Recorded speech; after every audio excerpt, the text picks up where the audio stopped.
ನಿಮ್ಮ ಹೆಸರು ರೀ? ನಮ್ಮ ಹೆಸರು ಹಾಲಪ್ಪ. ಇದಕ್ಕ ಕಬ್ಬಿಗೆ ಔಷಧ ಕೊಟ್ಟದ್ರಲ್ಲ ಹೆಂಗ ಅನಿಸ್ತ್ರಿ? ಚಲೋ ಅನ್ಸೈತ್ರಿ. ಆ ಈ ಕಬ್ಬ ಮರಿ ಪರಿ ಹೆಂಗ ಅನ್ಸತೈತ್ರಿ ಒಂದ್ ಗಡ್ಡಿಗೆ? ಮರಿ ಫುಲ್ ಐತ್ರಿ. ಒಂದು ಗಾಡಿಗೆ 12 13 ಮರಿ ಐತ್ರಿ. ಗಣಿಕಿ ಬೀಸ ಗಣಿಕ್ ಒಂದು ಗೇನ್ ಐತ್ರಿ. 2 ತಿಂಗಳ ಕಬ್ಬ ಅದ ಹಲಪನ? ಇದು 8 ತಿಂಗಳ ಕಬ್ರಿ. 8 ತಿಂಗಳ ಕಬ್ಬ. ಹಾ ರೀ. ನೀನ್ ಅಂದಾಜ್ ಪ್ರಕಾರ 2 ಗಣಿಕಿ ಕಬ್ಬಿಗೆ 16 ಗಣಿಕೆ ಐತ್ರಿ. 16 ಗಣಿಕಿ. ಹಾ ರೀ. ಆಮೇಲೆ ತುದಿ ತಕ ನೋಡ್ಲಿ ಇನ್ನ ಕಳೋಲ್ದಾಗ ಎಟ್ ಐತಿ ಬಾಳ ಐತಿ ಕಬ್ಬ. ಕಲೋದನ ಬಾಳ. ಇದ ಯಾವ ಏರಿಯಾ ಬರ್ತೈತಿ ಅಂದ್ರ ಊರ ತಾಲೂಕ? ಕಬ್ಬುರ್ರಿ ಊರ್ ಕಬ್ಬುರ್ರಿ ಹಾ. ತಾಲೂಕ್ ಚಿಕ್ಕೋಡಿವ್ರಿ. ಚಿಕ್ಕೋಡಿ ಬರ್ತೈತೇನ? ಹಾ. ಅಂತ ನಾ ಕೊಟ್ಟದ ಔಷಧಿ ಇದಕ್ ಕೊಡ್ಬೋದು ಬಿಡಂಗಾರ ಡೆಂಚಿಂಗ್. ಕೊಡ್ಬೋದ್ರಿ. ಹಾ? ಹಾ. ಕಬ್ಬ ಏನ್ ಮನಗಂಡ ಐತಿ ಬಿಡಂಗಾರ? ಮನಗಂಡ ಏನ್ ಒಂದೊಂದ್ ಗೇನ್ ಐತಿ ಬೀಸ? ಹಾ. ಗಣಿಕಿ ಬೇರೆ ಒಂದು ಗೇನ್ ಮ್ಯಾಲ ಐತ್ರಿ. ಗೇನ್ ಮ್ಯಾಲ ಐತಲ್ಲ? ಹಾ. ಚಲೋ ಬಂದೈತಿ ಕಬ್ಬ ನಿನ್ ಕಬ್ಬ್ ಪ್ರಕಾರ? ಚಲೋ ಐತ್ರಿ. ನೋಡ್ಲಿ ಎಟ್ ಐತಿ ಇದ? ಮ್ಯಾಲ ಒಂದ್ ಟೋಟಲ್ ಒಂದ್ 7 ಫುಟ್ ಕಬ್ಬ ಐತಿ. ನಿನ್ನೆ ಎಟ್ 5 ಫುಟ್ ಅದೇನ? 6 ಫುಟ್.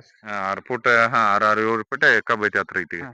16 17 ಗಣಿಕೆ ಐತ್ರಿ. 16 17 ಗಣಿಕಿ.